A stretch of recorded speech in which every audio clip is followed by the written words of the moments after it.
তো hello guys, welcome back to my new video. তো ভাই লোক, তোমরা কি চাইছো অনেক কম টাকার মধ্যে ভালো একটা ব্যবসা করে মাসে 20 থেকে 30,000 টাকা কি করে ইনকাম করবে? তাহলে পুরো পারফেক্ট একটা ভিডিওতে তোমরা চলে এসছো। তো আজকের এই লং ভিডিওতে তোমাদেরকে ভালো করে বোঝাবো যে একটা সবজির ব্যবসা করে মাসে 30,000 টাকা কি করে ইনকাম করবে। পুরো ফুল ভিডিও নিয়ে চলে এসেছি। এখন সবজি জিনিসটা অনেক বেশি পরিমাণে ডিমান্ডে চলছে, তাই তোমার এই ভিডিওটা লাস্ট পর্যন্ত দেখা উচিত। তো আজকের এই ভিডিওটা তোমাদের জন্য প্রচুর পরিমাণে ইম্পর্টেন্ট। তো আজকের এই ভিডিওতে তোমাদেরকে ভালো করে বোঝাবো যে একটা সবজির ব্যবসা কোন জায়গায় বসালে ভালো চলবে, একটা সবজির ব্যবসা কত টাকা দিয়ে শুরু করা সম্ভব, একটা সবজির ব্যবসা করে মাসে 30,000 টাকা কী করে ইনকাম করবে, একটা সবজির ব্যবসাতে কী কী যন্ত্রপাতি অ্যান্ড কী কী জিনিস লাগবে, সব কিছুই তোমাদেরকে ভালো করে বোঝাবো আমার এই ভিডিওতে। তো তোমাদেরকে একটাই রিকোয়েস্ট করবো, চ্যানেলে যদি নিয়ে থাকো চ্যানেলটাকে সাবস্ক্রাইব করে দিও, লাইক কমেন্ট করে দিও। তোমার একটা সাবস্ক্রাইবে আমি অনেক বেশি পরিমাণে মোটিভেশন পাই ভিডিও করার জন্যে। তো 1 নম্বর অপশানে আছে আমাদের এই সবজির ব্যবসা করছো, কিন্তু সবজির ব্যবসা কোন জায়গায় বসালে ভালো চলবে।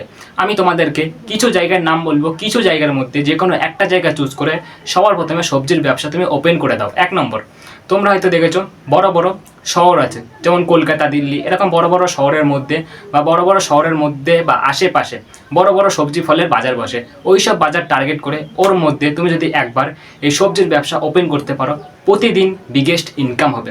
আর 2 নম্বর, তুমি যদি গ্রামে থাকো বা শহরে থাকো, তোমার গ্রাম এবং শহরের আশেপাশে যদি এমন একটা জায়গা থাকে যেখানে আর কি সবজির ব্যবসা ওপেন করলে অনেক ভালো পরিমাণে ইনকাম হবে, তাহলে তুমি সেখানে ওপেন করতে পারো। বা তোমার গ্রাম এবং শহরের আশেপাশে যদি বড় একটা বাজার থাকে বা নর্মালি ছোটো কোনো বাজার থাকে, সেখানেও তুমি এই সবজির ব্যবসা ওপেন করতে পারো। তো 3 নম্বর, তোমরা হয়তো দেখেছো বড় বড় স্টেশন আছে, যেমন শিয়ালদা, ব্যারাকপুর, এরকম বড় বড় স্টেশনের পাশে অনেক বেশি পরিমাণে লোকজন থাকে। তাই এরকম বড় একটা স্টেশন টার্গেট করে ওর মধ্যে বা ওর আশেপাশে তুমি যদি একবার এই সবজির ব্যবসা ওপেন করতে পারো, অনেক ভালো পরিমাণে ইনকাম হবে। আর শেষ অপশান, তুমি যদি ভাবছো এখন বর্তমানে দোকান ভাড়া করে কোনো ব্যবসা শুরু করার ইচ্ছা আছে, তাহলে দোকান ভাড়া করে কিন্তু এই সবজির ব্যবসা ওপেন করতে পারো, অনেক বেশি পরিমাণে ডিমান্ডে চলছে, ডেলি ভালো পরিমাণে ইনকাম হবে। তো 1 নম্বর অপশান আমাদের কমপ্লিট হয়ে গেল। আমি তোমাদেরকে কিছু জায়গার নাম বললাম, কিছু জায়গার মধ্যে যে কোনো একটা জায়গা চুজ করে সবার প্রথমে এই ব্যবসা তুমি ওপেন করে দাও। তো 2 নম্বর অপশানে আছে আমাদের এই সবজির ব্যবসা করছো, কিন্তু সবজি কোন জায়গা থেকে কিনে এনে তারপরে বিক্রি করবে, তোমাদের মাথায় হয়তো প্রশ্নটা আসতে পারে, সেটাই তোমাদেরকে ভালো করে এখন বোঝাবো। তো আমি 4টে মতন অপশান বলবো, 4টে অপশানের মধ্যে যে কোনো একটা অপশান চুজ করে তুমি সবজি কিনতে পারো। 1 নম্বর, তোমরা হয়তো দেখেছো বড় বড় শহর আছে, যেমন কলকাতা, দিল্লি, এরকম বড় বড় শহরের মধ্যে বা আশেপাশে বড় বড় বাজার বসে। ওই সব বাজারে ভোরবেলা চলে যাও 4টে থেকে 5টার মধ্যে, ওখান থেকে তুমি অনেক কম দামে বিভিন্ন ধরনের সবজি পেয়ে যাবে। ওখান থেকে অনেক কম দামে তুমি সবজি কিনে আনো আর নিজের ব্যবসাতে প্রচুর বেশি দামে বিক্রি করো। আর 2 নম্বর, তুমি যদি দেখেছো হয়তো তোমরা গ্রামের মধ্যে অনেক অনেক কৃষক আছে যারা বিভিন্ন ধরনের সবজির চাষ করে, তাদের কাছ থেকে প্রচুর কম দামে তুমি বিভিন্ন ধরনের সবজি পেয়ে যাবে। ওদের কাছ থেকে অনেক কম দামে তুমি সবজি কিনে আনো আর নিজের ব্যবসাতে প্রচুর বেশি দামে বিক্রি করো। আর 3 নম্বর, তুমি নিজে সবজির চাষ করে নিজেই বিক্রি করতে পারো। ঠিক আছে, পুরো ক্লিয়ার? তো 3টে মতন অপশান বললাম, 3টে অপশানে কিন্তু মোস্ট ইম্পর্টেন্ট। 3টে অপশানের মধ্যে যে কোনো একটা অপশান চুজ করে নিও। তো তারপরের অপশানে আছে আমাদের একটা সবজির ব্যবসা কত টাকা দিয়ে শুরু করা সম্ভব, সেটাই তোমাদেরকে ভালো করে বোঝাবো। তো তুমি যদি ভাবছো এই সবজির ব্যবসা অনেক ছোটোভাবে চালু করবে, তাহলে তোমার লাগবে 10 থেকে 20,000 টাকা। আর তুমি যদি ভাবছো এই সবজির ব্যবসা আর কি মিডিয়াম খরচাতে চালু করার ইচ্ছে আছে, তাহলে তোমার লাগবে 30 থেকে 40,000 টাকা। আর তুমি যদি ভাবছো এই সবজির ব্যবসা অনেক বড়োভাবে চালু করার ইচ্ছা আছে, তাহলে তোমার লাগবে 50 থেকে 60,000 টাকা। পুরো ক্লিয়ার? তো একটা সবজির ব্যবসা কত টাকা দিয়ে শুরু করা সম্ভব সেটা তোমাদেরকে ভালো করে বোঝালাম। এবার একটা জিনিস ভালো করে বোঝো, একটা সবজির ব্যবসা করে দিনে ও মাসে কত টাকা ইনকাম করা সম্ভব সেটাই তোমাদেরকে ভালো করে বোঝাবো।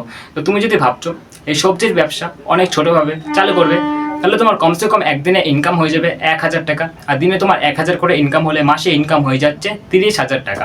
আর তুমি যদি ভাবছো এই সবজির ব্যবসা আর কি মিডিয়াম খরচাতে চালু করার ইচ্ছা আছে, তাহলে তোমার কমসে কম একদিনে ইনকাম হয়ে যাবে 1,500 টাকা। আর দিনে তোমার 1,500 করে ইনকাম হলে মাসে ইনকাম হয়ে যাচ্ছে 45,000 টাকা।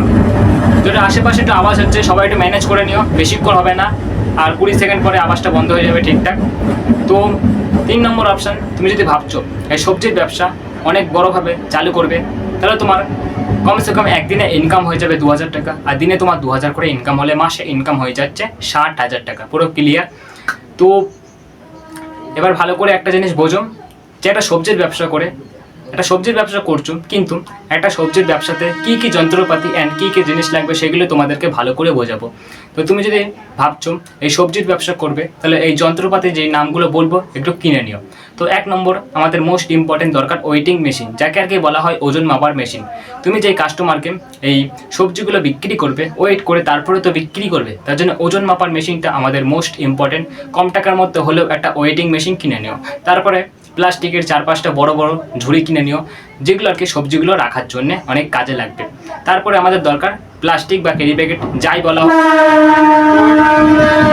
এই প্লাস্টিকের কাজ হচ্ছে তুমি যে কাস্টমারকে সবজিগুলো বিক্রি করবে একটা প্লাস্টিক বা ক্যারি প্যাকেটে করে তারপরে তো দেবে, তার জন্য প্লাস্টিকটা আমাদের অনেক বেশি পরিমাণে দরকার।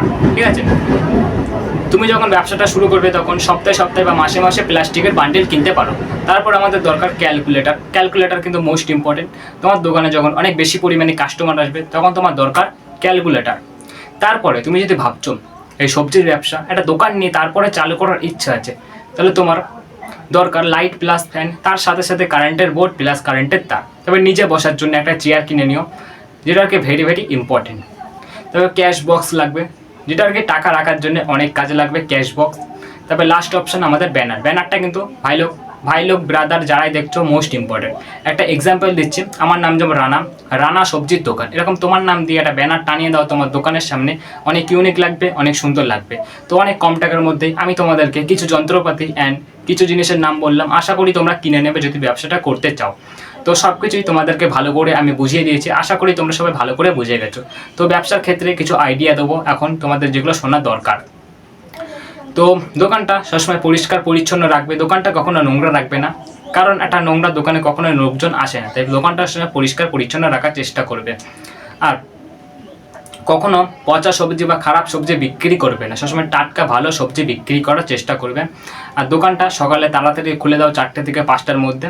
আর কখনো কাস্টমারের সঙ্গে খারাপ ব্যবহার করবে না, একটা কাস্টমার তোমার দোকানে আসলে তার সাথে বন্ধুর মতন ভালো ব্যবহার করবে, ভদ্র ব্যবহার করবে। আর কখনো পচা জিনিস বিক্রি করবে না, এটা মোস্ট ইম্পর্টেন্ট। আর দোকানে খুচরো টাকা রাখবে, আর দোকানে ছোটো থেকে শুরু করে বড় বড় জিনিস অবধি সব কিছু সুন্দর করে সাজিয়ে রাখবে। ঠিক আছে, এটা আর কি ভেরি ভেরি ইম্পর্টেন্ট।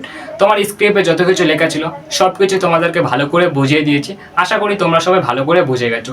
তো আজকের ভিডিওটা বেশি লং করবো না, ভিডিওটা এখানেই শেষ করা হবে। তো সবাই ভালো থেকো, সুস্থ থেকো, আজকের মতন টাটা।